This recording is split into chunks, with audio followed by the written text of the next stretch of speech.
The left is being oddly quiet about banning AR-15s now that the election is over, aren't they? I'm not here to chastise you guys. I'm here to help you realize that maybe something was missing with political strategizing and interpretation of what you need in this future coming up. And I get the sentiment, right?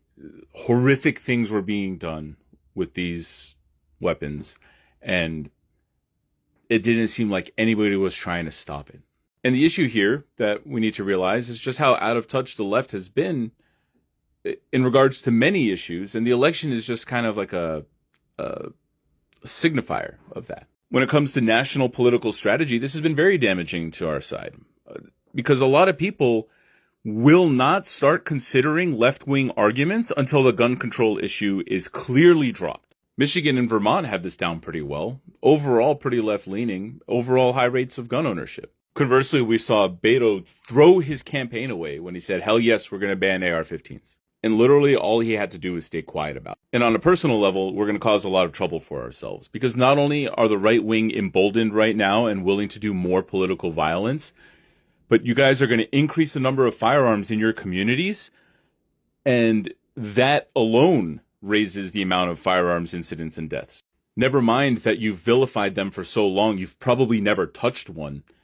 You're going to find out just how unprepared you are to use them when you take them out to the range for the first time. Same thing when you don't exactly realize what you're trying to buy and how a lot of these things are meant to look cool but don't function very well. The point is, if you had an entire 180 regarding your Second Amendment views, maybe it's time to look into other things that need to be reevaluated in your political philosophy and your concept of organizing and political strategy. And I'll end it with this. If you're thinking of buying a firearm right now and you've never owned one before, don't. Not without guidance, not without practice. Not without a plan to train, not without a plan to safely store it. You're going to hold one in your hands for the first time and you're going to feel powerful, but you're also going to feel slightly afraid.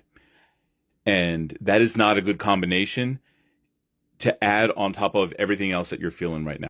I'll talk more about what I think you should consider going forward in practicing, purchasing, and all those things in future posts.